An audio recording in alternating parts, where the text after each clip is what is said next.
Welcome all. Today I am talking about the international accounting software. അതായത് വിദേശ രാജ്യങ്ങളിൽ തന്നെ അക്കൗണ്ടിങ്ങിന് ഉപയോഗിക്കുന്ന സോഫ്റ്റ്വെയർ ആണ് ഇന്ന് നമ്മൾ പരിചയപ്പെടുത്താൻ പോകുന്നത്. ഈ ഒരു സോഫ്റ്റ്വെയറിൻ്റെ പേരെന്ന് പറഞ്ഞാൽ ക്വിസോ ബുക്സ് എന്നാണ്. ഈ ഒരു സോഫ്റ്റ്വെയർ എന്ന് പറയുമ്പോൾ ഇതിനെ ഒരുപാട് മോഡലിൽ ഇത് ഡെവലപ്പ് ചെയ്ത് വെച്ചിട്ടുണ്ട്. ഒന്ന് ഡെസ്ക്ടോപ്പ് വേർഷൻ എന്ന് പറയും, അതായത് സാധാരണ നമ്മളൊരു കമ്പ്യൂട്ടറിൽ യൂസ് ചെയ്യുന്ന മോഡലിൽ ഇതിനെ ഉപയോഗിച്ചിട്ടുണ്ട്. രണ്ടാമത്തെ മെത്തേഡ് എന്ന് പറഞ്ഞു കഴിഞ്ഞാൽ വെബ് ബേസ് ചെയ്തിട്ടുള്ള ആപ്ലിക്കേഷൻസ് ആയിട്ട് ഉപയോഗിക്കുന്നുണ്ട്. മൂന്നാമതെന്ന് പറയുന്നത് ക്ലൗഡ് ബേസ് ചെയ്തിട്ടുള്ള സോഫ്റ്റ്വെയർ ആയിട്ട് ഉപയോഗിക്കുന്നുണ്ട്. നാലാമത്തെ മെത്തേഡ് എന്ന് പറഞ്ഞാൽ മൊബൈൽ ആപ്ലിക്കേഷൻ. ഇങ്ങനെ വിഭിന്ന മോഡലിൽ ഈ ഒരു സോഫ്റ്റ്വെയർ നിങ്ങൾക്ക് ഉപയോഗിക്കാൻ പറ്റും. പല വേർഷൻസിലാണ് ഇവർ ഓപ്പൺ ചെയ്ത് ഡെവലപ്പ് ചെയ്ത് വെച്ചത്. അപ്പോൾ ഈ ഒരു സോഫ്റ്റ്വെയർ ആണ് ഞാൻ ഇന്ന് പരിചയപ്പെടുത്തുന്നത്. വളരെ അഡ്വാൻസ് ആയിട്ടുള്ള ഒരു സോഫ്റ്റ്വെയർ ആണ്. വിദേശ രാജ്യങ്ങളിലൊക്കെ ഒരുപാട് കമ്പനീസ് ഈ ഒരു സോഫ്റ്റ്വെയർ ഉപയോഗിക്കുന്നുണ്ട്. ഇവരെ കൂടുതൽ ക്ലയൻസും വരുന്നത് വിദേശ രാജ്യങ്ങളിലാണ് വരുന്നത്. അപ്പോൾ അത്രയും അഡ്വാൻസ് ആയിട്ടുള്ള ഒരു സോഫ്റ്റ്വെയർ ആണത്. ഇതിൽ പല ഇൻഫർമേഷൻസും വളരെ അഡ്വാൻസ് ആണ് വരുന്നത്. നമുക്ക് ജസ്റ്റ് നോക്കാം, ഈ ഒരു സോഫ്റ്റ്വെയർ നോക്കാം. അതിൻ്റെ ഡാഷ്ബോർഡാണ് നമ്മളിപ്പോൾ ഇന്നിവിടെ ഈ ഒരു സ്ക്രീനിൽ ഇവിടെ കാണുന്നതിൻ്റെ ഡാഷ്ബോർഡാണ്. ഈ ഡാഷ്ബോർഡിൽ നോക്കിക്കഴിഞ്ഞാൽ നിങ്ങൾക്കറിയാം, ഡാഷ്ബോർഡിൽ ഫസ്റ്റ് വളരെ സിമ്പിളായിട്ട് നമുക്ക് സെയിൽസ്, അതുപോലെ സ്റ്റോക്ക്, പർച്ചേസ്, ക്യാഷ്, ഇതൊക്കെ നമുക്ക് വളരെ സിമ്പിളായിട്ട് ഡാഷ്ബോർഡിൽ ഇൻഫർമേഷൻ ഇവിടെ ഓപ്പൺ ആയിട്ട് വരും. നമുക്ക് ഇതിപ്പോൾ ഒരു പുതിയൊരു ഫ്രഷ് ഫയലാണ്.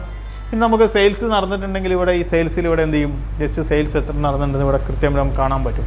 അതുപോലെ സ്റ്റോക്ക് അറിയാൻ പറ്റും, പർച്ചേസ്, ക്യാഷ്. അപ്പോൾ ഈ ഒരു ഫംഗ്ഷൻ എന്ന് പറഞ്ഞാൽ ഇത് മൾട്ടി യൂസറും കൂടിയാണ്. അതായത് അറ്റ് എ ടൈമിൽ തന്നെ നമുക്ക് എന്ത് ചെയ്യാം, ഓണേഴ്സിന് ഒരു സൈഡിൽ നമുക്ക് ഓപ്പൺ ചെയ്യാം, അക്കൗണ്ടൻറ്റിന് മറ്റൊരു സൈഡിൽ ഓപ്പൺ ചെയ്യാം, പർച്ചേസ് മാനേജർക്ക് വേറൊരു സൈഡിൽ ഓപ്പൺ ചെയ്യാം, സെയിൽസ് മാനേജർക്ക് ഓപ്പൺ ചെയ്യാം, അതുപോലെ തന്നെ ബില്ലിംഗ് സെക്ഷനിൽ ഓപ്പൺ ചെയ്യും. ഇങ്ങനെ വിഭിന്നമായ സ്റ്റാഫിംഗ് സിസ്റ്റമാണ് ഇതിൽ യൂസ് ചെയ്തിരിക്കുന്നത്. ആ സ്ട്രക്ചറാണ് ഇതിൻ്റെ അകത്ത് യൂസ് ചെയ്യുന്നത്. ഇതിൻ്റെ ഡിസൈൻ എന്ന് പറഞ്ഞു കഴിഞ്ഞാൽ ആ ഒരു ലെവലിലാണ് ഡിസൈൻ ചെയ്തിരിക്കുന്നത്. അതായത് ഹയർ ലെവലിലുള്ള ക്ലയൻസാണ് ഇവർക്ക് കൂടുതലും ഉള്ളത്. ഓക്കെ, ദെൻ അപ്പോൾ ഇങ്ങനെയാണ് ഇതിനെ. ഇപ്പോൾ നമുക്കിപ്പോൾ ഒരു ഓണർ ഓപ്പൺ ചെയ്യാൻ നോക്കും. ഓണർ ഓപ്പൺ ചെയ്ത് കഴിഞ്ഞാൽ ഓണർക്ക് റിപ്പോർട്ട്സ് ഒന്നും നോക്കണ്ട, ജസ്റ്റ് ഇവിടെ തന്നെ നോക്കുമ്പോൾ തന്നെ അറിയാം. ഇപ്പം ഈ ഒരു ഓപ്ഷൻ മാറ്റിക്കഴിഞ്ഞാൽ ഇപ്പോൾ ഡെയിലി എന്നുള്ള ഡേ എന്നുള്ളത് മന്ത്ലി എന്നൊക്കെ ഉള്ള ഓപ്ഷൻസ് ഉണ്ട്, ഇയർലി ഉണ്ട്. ഇപ്പോൾ 3 ഓപ്ഷൻസ് ഉണ്ട്. ഇത് ചേഞ്ച് ചെയ്ത് കഴിഞ്ഞാൽ ഇവിടെ തന്നെ നമുക്ക് ഈ ഒരു ഓപ്ഷനിൽ ഇവിടെ മാറും. അപ്പോൾ പെട്ടെന്ന് നമുക്ക് എന്ത് ചെയ്യാൻ പറ്റും, റിപ്പോർട്ട്സ് അറിയാൻ പറ്റും. ഡെയിലി എന്ത് സെയിൽസ് നടന്നു എന്നുള്ളത്, സ്റ്റോക്ക് എത്രയുണ്ട്, പർച്ചേസ് എത്രയുണ്ട്, ക്യാഷ് എത്രയുണ്ട് എന്നൊക്കെ കൃത്യമായിട്ട് അറിയാൻ പറ്റും. അപ്പോൾ അതുപോലെ തന്നെ ഇതൊന്ന് താഴോട്ട് നമ്മളൊന്ന് സ്ക്രോൾ ചെയ്ത് കഴിഞ്ഞാൽ വളരെ മനോഹരമായിട്ടുള്ള ഗ്രാഫ്സും താഴോട്ട് പോട്ടെ ഗ്രാഫ്സൊക്കെ യൂസ് ചെയ്തിട്ട് അറിയാൻ പറ്റും. അപ്പം ഇങ്ങനെ നമുക്ക് ഇതിൻ്റെ റിപ്പോർട്ട്സിൽ പോവാതെ തന്നെ എന്ത് ചെയ്യാൻ പറ്റും, ഡാഷ്ബോർഡിലേക്ക് വന്നു കഴിഞ്ഞാൽ തന്നെ വളരെ സിമ്പിളായിട്ട് നമുക്ക് ഇതിൻ്റെ റിപ്പോർട്ടുകൾ ഈസി ആയിട്ട് കാണാൻ പറ്റും. ഏറ്റവും ടോപ്പിലേക്ക് പോട്ടെ. ഓക്കെ, അതുപോലെ തന്നെ നമുക്ക് ഇവിടെ ടൈമിൻ്റെത് ഇവിടെ കൊടുത്തതാണ്. നമ്മൾ വർക്ക് ചെയ്യുന്ന ടൈം ഇവിടെ കൃത്യമായിട്ട് കൊടുത്തിട്ടുണ്ട്. അതുപോലെ തന്നെ ഇനി ഈ ഒരു സൈഡിലാണ് ഇതിൻ്റെ മെനു ഇവർ ഡിസൈൻ ചെയ്ത് വെച്ചിരിക്കുന്നത്. അപ്പം മെനു എങ്ങനെയാണ് ഡിസൈൻ ചെയ്ത് നോക്കാം നമുക്ക്. ജസ്റ്റ് ആ ഒരു ഐക്കണിൽ ജസ്റ്റ് ക്ലിക്ക് ചെയ്യാം. ഐക്കണിൽ ക്ലിക്ക് ചെയ്യുന്ന സമയത്ത് നമുക്ക് ഈ ഒരു ബട്ടൺ ഇവിടെ ഡിസൈൻ ചെയ്ത് കാണാം. ഫസ്റ്റ് ഹോം ബട്ടൺസ് അവിടെ കാണാം. അതുപോലെ മാസ്റ്റേഴ്സ് എന്ന് പറഞ്ഞു കഴിഞ്ഞാൽ നമ്മൾ പുതിയതായിട്ട് ക്രിയേറ്റ് ചെയ്യണം. അപ്പോൾ ആ ഐറ്റംസൊക്കെ മാസ്റ്റർ ഐറ്റംസ്. പിന്നെ ട്രാൻസാക്ഷൻസ് എന്ന് പറഞ്ഞിട്ടുള്ള അടുത്തത്. Then process and production. അതായത് ഈ ഒരു സോഫ്റ്റ്വെയർ എന്ന് പറഞ്ഞത് പ്രൊഡക്ഷനും കൂടി, അതായത് മാനുഫാക്ചറിങ് യൂണിറ്റ് ഉള്ള ആളുകൾക്കും കൂടി ഉപയോഗപ്രദമായിട്ടുള്ള ഒരു സോഫ്റ്റ്വെയറാണ്. പ്രൊഡക്ഷൻ അധികം സോഫ്റ്റ്വെയർസ് ഒന്നും മാനുഫാക്ചറിങ് യൂണിറ്റ്സിനില്ല. അപ്പോൾ മാനുഫാക്ചറിങ് യൂണിറ്റ്സിനും കൂടി ഉൾപ്പെടുന്ന ഒരു സോഫ്റ്റ്വെയറാണ്. ദെൻ രണ്ടാമത് അവിടെ നെക്സ്റ്റ് വൺ എന്ന് പറയുന്നത് റിപ്പോർട്ട്സ് ആണ്. റിപ്പോർട്ട്സുകൾ നമുക്ക് അല്ലാതെ എടുക്കാനുള്ള ഓപ്ഷൻസ് ഉണ്ട്. പിന്നെ സെറ്റിൽ. ഇത്രയാണ് നോർമലി ഇതിൻ്റെ ബട്ടൺസ് ഈ ഒരു സൈഡിൽ ഡിസൈൻ ചെയ്ത് വെച്ചിരിക്കുന്നത്. ഇനി നമുക്കിതിൻ്റെ ഫസ്റ്റ് വൺ മാസ്റ്റേഴ്സിൽ എന്താണെന്ന് നോക്കാം. ജസ്റ്റ് മാസ്റ്റേഴ്സ് ഒന്ന് ക്ലിക്ക് ചെയ്ത് നോക്കിയാൽ, അപ്പോൾ മാസ്റ്റേഴ്സിൽ ക്ലിക്ക് ചെയ്യുന്ന സമയത്ത് നമുക്ക് ഇവിടെ കൃത്യമായിട്ട് ആ മാസ്റ്റേഴ്സിൻ്റെ ഇൻസൈഡിൽ എന്തൊക്കെയുണ്ട്, ഐറ്റം എന്ന് പറയുന്ന ഒരു ബട്ടൺ, ഒരു സബ് കാറ്റഗറി അവിടെ കാണാം. അതുപോലെ തന്നെ project work, tax, godown, employee and account information and other masters. ഇത്രയാണ് ഇവർ മാസ്റ്റേഴ്സിൽ ഉൾപ്പെടുത്തിയിരിക്കുന്നത്. എന്താ നമുക്ക് നോക്കാം, ഓരോ 1 by 1 ആയി നോക്കാം. ഇനി നെക്സ്റ്റ് നമുക്ക് നോക്കാം ട്രാൻസാക്ഷൻസ് ഒന്ന് എക്സ്പാൻഡ് ചെയ്ത് നോക്കാം. അപ്പോൾ ട്രാൻസാക്ഷൻസിൽ വരുന്നതെന്ന് വെച്ച് കഴിഞ്ഞാൽ പർച്ചേസ്, സെയിൽസ്, സ്റ്റോക്ക് ട്രാൻസ്ഫർ എന്ന് പറഞ്ഞാൽ ഒരു ഗോഡൗണിൽ മറ്റൊരു ഗോഡൗണിലേക്ക്, ഇപ്പം ഒരുപാട് ഗോഡൗൺസൊക്കെ വെച്ച് സെയിൽ ചെയ്യുന്ന ആളുകളുണ്ടാകും. അപ്പോൾ ഒരു ഗോഡൗണിലേക്ക് നമ്മൾ പ്രൊഡക്റ്റൊക്കെ ട്രാൻസ്ഫർ ചെയ്യും. അപ്പോൾ അതൊക്കെ കുറച്ച് അഡ്വാൻസ് ആയിട്ടുള്ള സംഭവം തന്നെയാണ്.